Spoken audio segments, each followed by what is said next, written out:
agora, no programa Chapecó em Destaque, vem aí o quadro Histórias de Destaque, com Antônio Soares e o seu convidado especial. Muito bem, amigos telespectadores do Canal 20, NET Chapecó, estamos com o nosso programa Chapecó em Destaque e durante os nossos programas contando histórias que também são destaque. O nosso convidado da noite de hoje é empresário, jornalista, radiodifusor, advogado, professor universitário, entre outras tantas coisas. É um convidado super especial, nascido em Getúlio Vargas em 21 de 12 de 1943. Estamos falando do senhor Alfredo Lang. Doutor Alfredo, um prazer imenso tê-lo no nosso programa Chapecó em Destaque. E é claro, vamos neste espaço de tempo saber um pouquinho da história desse grande empresário que hoje, com duas rádios AM e FM, poderia já estar pensando em parar, porque afinal de contas é um empresário realizado e muito bem realizado na sua vida profissional, mas está investindo. E sobre esses investimentos, nós também estaremos abordando neste espaço de tempo. Primeiramente, o nosso boa noite. Boa noite, Antônio Soares. Boa noite ao diretor proprietário da Antia Produções. E a nossa satisfação de estar neste programa de grande repercussão, Chapecó em Destaque. Para nós, consideramos um privilégio poder aqui privar com esta conversa e também esse diálogo com todos os telespectadores. Agora, doutor Alfredo, dizer que uma pessoa é bem-sucedida é muito fácil, mas nós queremos saber a luta, porque bem-sucedido é aquela pessoa que luta, aquela pessoa que trabalha. E nós sabemos que o senhor foi um grande lutador, um grande batalhador e que chegou aonde está com muito esforço. Então gostaria de saber como surgiu o fator radiodifusão na sua vida. Nós que não tínhamos assim até uma tendência para isso, quem sabe na nossa infância e adolescência já apresentávamos lá no ano de 1955, 56, na minha cidade, na rádio da minha cidade, Getúlio Vargas, o programa A Voz do Estudante. Posteriormente, também na minha cidade, com acontecimentos políticos e de transição nacional, foi fechada uma emissora de rádio e qualquer cidade não pode ficar privada de um rádio. O rádio praticamente é a voz do povo. E nesse sentido, tivemos o desafio de colocar no ar, na nossa cidade, Getúlio Vargas, no Rio Grande do Sul, a Rádio Sideral. Isso foi lá no ano de 1969. Daí nasceu, então, este nosso contato, essa nossa proximidade e até este nosso desafio com a imprensa. Posteriormente, saindo de Getúlio Vargas, viemos, conduzido aqui, convidado pelo nosso irmão, Leonardo Lang, a ter atividades na área da advocacia no ano de 71 aqui em Chapecó. Agora, doutor Alfredo, as pessoas sempre ficam imaginando como se faz rádio, como se faz televisão. E o que a televisão não consegue tirar é que o veículo rádio é o fator mais imediato que possa existir para trazer a notícia. O fato aconteceu, o rádio está divulgando. O que mudou, então, na velocidade do rádio? Mudou alguma coisa daqueles tempos para os dias de hoje? Ou o rádio continua sempre a 1000? Não, o rádio é o mais instantâneo e abrangente veículo de comunicação. Isso incontestavelmente. É natural que ele não é o único. Existem outras opções para a informação. Infelizmente, o progresso tecnológico, o avanço das comunicações, a globalização do mundo, permitiram que nós tenhamos hoje a oportunidade de nos comunicar em todo o mundo instantaneamente, não apenas através das ondas hertzianas, que são as ondas de rádio, mas também pela televisão, pela internet e por tantas outras conquistas da humanidade. Agora, doutor Alfredo, digamos assim, o rádio está presente na sua vida, mas como ele surgiu assim no início, assim, aquela paixão de quando criança ainda já existia uma paixão assim pelo fator rádio para depois se dedicar inteiramente ao rádio e também como advogado se dedica, mas se dedicar inteiramente de corpo e alma a investir como o senhor investiu? Então, o detalhe do rádio, ele me atraiu muito pelos desafios. Na minha cidade, como relatei há pouco, tínhamos que reabrir uma emissora de rádio para dar voz ao povo e também ser o elo de comunicação entre toda a comunidade e outras comunidades vizinhas. Também, quando aqui chegamos em Chapecó, tínhamos bastante amizade falecido Francisco Gomes, que era o proprietário da Rádio Chapecó. Também fomos advogados, procurador da Rádio Chapecó, e posteriormente também fomos desafiados aqui em Chapecó a encaminhar a abertura da segunda emissora de rádio aqui em Chapecó. E isso fizemos no início de 1974, havendo a Radiodifusão Índio Condá conseguido a concessão no ano de 1976. Também, concomitantemente à instalação da televisão, também lutamos pela abertura de editais de televisão em Chapecó. O primeiro edital de Chapecó foi viabilizado através também de encontros. E eu, nesses encontros e nessas tratativas, fui convidado como diretor executivo para implantar a primeira emissora de televisão em Chapecó, e fizemos isso nos anos de 81 e 82. Posteriormente, esse canal de televisão, por circunstâncias próprias que nortearam na oportunidade as redes brasileiras de televisão, não foi mais possível viabilizá-lo dentro de uma rede naquela oportunidade, já que havia predominância de outra. Mas o desafio, a partir então da venda da televisão Cultura para o grupo RBS, aceitamos também outro desafio, dotar Chapecó do segundo canal de televisão.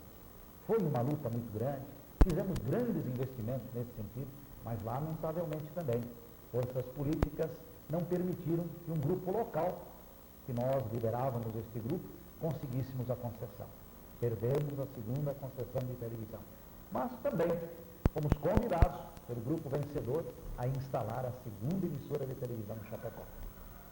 Durante esse período também pedimos a abertura do primeiro edital para a emissora de FM aqui em Chapecó. Nos habilitamos e, por falta de força política, perdemos a primeira e fomos desafiados a provocar mais um edital. E deste segundo edital, então, nasceu a Oeste Capital FM de hoje. Agora, doutor Alfredo, a comunicação, pelo visto, está presente em sua vida. Agora, vamos falar em dificuldades. As principais dificuldades para realizar esses trabalhos de trazer o rádio, de trazer a televisão, porque o senhor foi um grande batalhador e é uma das pessoas que maior incentivos, juntamente com os outros, trouxe para que nós temos a televisão e tivemos o rádio também. E hoje o senhor não está mais na televisão. O porquê de não estar mais nesse envolvimento? Ou ainda está e nós não sabemos? Não, na televisão, como eu falei, eu fui convidado para implantar e, como diretor, também ingressei no quadro social da televisão no Estado, mas com uma pequena parcela acionária. E, envolvido pessoalmente na direção de uma emissora, a gente também tem outras perspectivas e as condições econômicas nos davam condições plenas, já que antes estávamos pleiteando a instalação de uma televisão. Então tentamos, um grupo de televisão, comprar ou a maioria acionária, ou então a totalidade da televisão. Mas os proprietários, do seu perfeito uso do direito, acharam que deviam continuar a atividade. Eu, então, como sócio minoritário, não sentia assim os atrativos para a plena realização profissional no dirigir uma emissora. Então, como não foi possível adquirirmos a televisão, então vendemos a nossa pequena parcela aos demais sócios e nos retiramos da televisão. Agora, antes de abordar esse empreendimento arrojado, no qual o senhor está envolvido neste momento, eu gostaria de saber como o senhor consegue conciliar o empresário, o jornalista, o radiodifusor, o advogado e o professor da universidade. Como o senhor concilia? É que todas essas atividades, Antônio, não foram exercidas concomitantemente. Se bem que eu, desde a minha juventude, nunca exerci apenas uma função. Sempre tive 2 ou 3 atividades concomitantes. E isto sempre foi, eu acho até positivo, o desafio diário, a oportunidade de nos acordar a cada manhã e saber que nós temos que, através do nosso trabalho, através de nossa ação, encaminhar determinadas situações, para nós isso sempre foi prazeroso. Tanto quando dirigimos a televisão, também tínhamos a banca de advocacia, tínhamos também com a nossa querida Fundação Universitária do Oeste, hoje o UniOeste, também fomos convidados e lá ministramos aula como professor titular de uma cadeira na nossa Fundesp. Também tivemos participação no movimento sindical, fomos advogados da Federação dos Trabalhadores da Agricultura de Santa Catarina por 4 anos, advogado da Associação Comercial e Industrial de Chapecó e outras tantas atividades. Também na área jornalística, Antônio Soares. No ano de 1977, implantamos um jornal em Chapecó, Correio do Sul de saudosa memória. Jornal semanal, mas com uma tiragem superior a 5.000 exemplares por edição. Inclusive, o que vale salientar, eu tive esse imenso prazer, o Dr. Alfredo Lang, até hoje, ele ainda tem exemplares desse jornal. Nós temos. Me recordo muito bem, no ano de 77, quando a Chapecoense foi campeã do estado, o jogo terminou em torno de 6 horas. Às 8 horas estava circulando em edição especial o Correio do Sul, com 15.000 exemplares, tendo uma fotografia de página inteira no centro, colorido, do time campeão de 77. Então era um jornal assim, um concurso com abnegados profissionais de Chapecó, que circulou durante um tempo e depois, na ordem das prioridades, o jornal não foi mais atrativo por diversas razões e por outras atividades. Agora, o que me chama a atenção, e me chamou a atenção acompanhando, vendo esse jornal, e eu comentava com o Dr. Alfredo Lang, é o seguinte, que naquele tempo já se fazia uma impressão colorida, mas uma impressão colorida de um alto nível, porque hoje, nos dias de hoje, muitos jornais que circulam por aí não têm a qualidade do jornal que circulava naquela época. E nós perguntamos o porquê do Dr. Alfredo, e ele responde agora. Era um conjunto de pessoas que quase em forma cooperativada se lançaram no empreendimento de um jornal. O jornal, ele teve 8 meses de ação, mas durante todas as semanas levava uma informação bem abrangente. Nosso jornal, pela qualidade que possuía, inclusive foi objeto de dissertação em teses de pessoas que se graduavam em Caxias do Sul, em Santa Maria. Nós tivemos neste jornal manchetes internacionais, divulgadas internacionalmente. Nós tínhamos como compositor deste jornal o professor Alfredo Baís, um filólogo. Então até nós desafiávamos. A edição do jornal tivesse erro de português ou tivesse mais do que 5 erros de impressão, nós dávamos 6 meses de assinatura gratuita. Então era um jornal, o Marcos Bidinha é colaborador do jornal e outras tantas pessoas, gente que suava a camisa por aquele jornal. E ele desafiava mesmo. Eu me recordo de algumas situações. O jornal circulava aos sábados e às 8 horas da manhã do sábado eu ia esperar o jornal.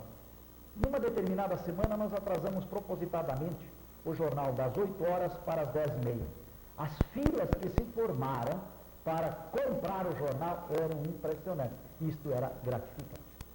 Agora, doutor Alfredo, estamos chegando ao final do nosso espaço, 15 minutos, é vapt-vupt, mas nos chama a atenção da sua preocupação com o crescimento de Chapecó. Porque Chapecó, todo mundo sabe, é a cidade que mais cresce no estado de Santa Catarina. E é um crescimento, digamos, até desenfreado, né? Mas acontece que o doutor Alfredo, que hoje já poderia estar tranquilamente despreocupado, porque é um empresário de sucesso, mas agora ele está se preocupando com o crescimento de Chapecó, e vem aí um hotel, né? Eu gostaria de saber que o senhor nos comentasse, porque nós queremos trazê-lo no nosso programa Chapecó em Destaque para uma participação especial somente para falar sobre o hotel. Mas hoje queria que o senhor nos desse uma colher de chá e nos explicasse por que de investir agora em um hotel. O Antônio, são os desafios que Chapecó proporciona. Quando nós chegamos aqui, Chapecó tem uma única emissora de rádio, muito bem dirigida, muito bem estruturada pela família Bonner, e um jornal de circulação semanal que era a Folha do Oeste. Direta ou indiretamente, nós podemos nos contar felizes de haver tornado o contribuído, desafiado Chapecó a ser hoje a cidade mais importante do Brasil em veículos de comunicação. Não existe cidade de porte médio no Brasil que tenha 2 canais de televisão, 3 emissoras de FM, 2 emissoras de AM, 3 jornais diários com circulação, revistas, publicações, canais alternativos muito bem ocupados. Nós temos aqui o caso da NET, temos o caso da Angel Produções, que traz ao público uma janela aberta, uma informação privilegiada. Chapecó também, e à medida que os empreendimentos que somos convidados ou que lideramos, eles são sempre embasados em pesquisas técnicas, em levantamentos econômicos e também numa avaliação profunda a respeito da situação que vamos enfrentar e do ramo que vamos desempenhar. Havia uma carência de hotéis e também de um centro de convenções em Chapecó. Fizemos 3 pesquisas, as 3 pesquisas feitas por empresa competente no setor, nos guiaram a estabelecer este empreendimento. Isso já foi há mais de 18 meses atrás. Lamentavelmente, por um lado, talvez com felicidade por outro, atrás do empreendimento hoteleiro que nós lançamos há 18 meses, hoje já existem mais 5 empreendimentos desta mesma natureza. Mas isso não nos preocupa. São situações que estavam adormecidas e que agora começam a serem desenvolvidas. O Lang Palace Hotel é um empreendimento maiúsculo, de grandes proporções. São 126 apartamentos, salão de convenções, salas de apoio, galeria com toda a infraestrutura, heliponto para a recepção de autoridades ou serviços emergenciais, sauna, piscina, sala de musculação, piano bar, um restaurante com 2 planos, com mezanino para mais de 450 pessoas. Enfim, um produto de primeira linha para Chapecó.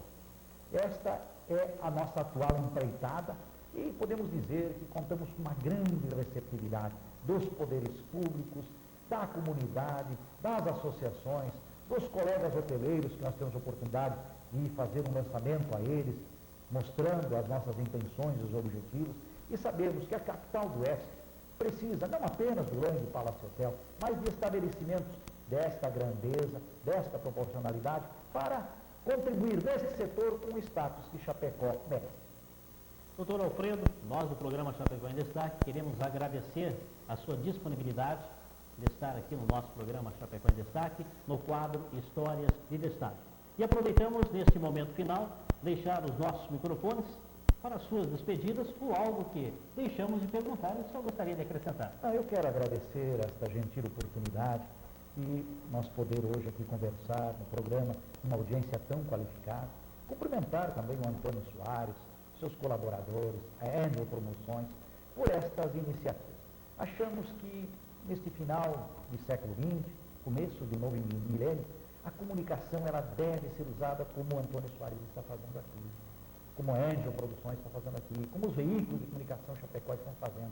Nós precisamos compatibilizar todo o crescimento, compatibilizar todo o desenvolvimento, assegurando esta comunicação de primeira grandeza, dizendo com muito orgulho, Chapecó é o município mais privilegiado em comunicações no país. Então, muito agradecido, estou às ordens para eventuais e futuras apresentações ou discussões, e os nossos cumprimentos a todos os telespectadores, também ao privilegiado telespectador que tem um canal desta grandeza com este conteúdo. Muito obrigado. Amigos, chegamos ao final de mais um quadro, mais um Histórias de Destaque. E sempre lembrando que na próxima semana o nosso convidado poderá ser você.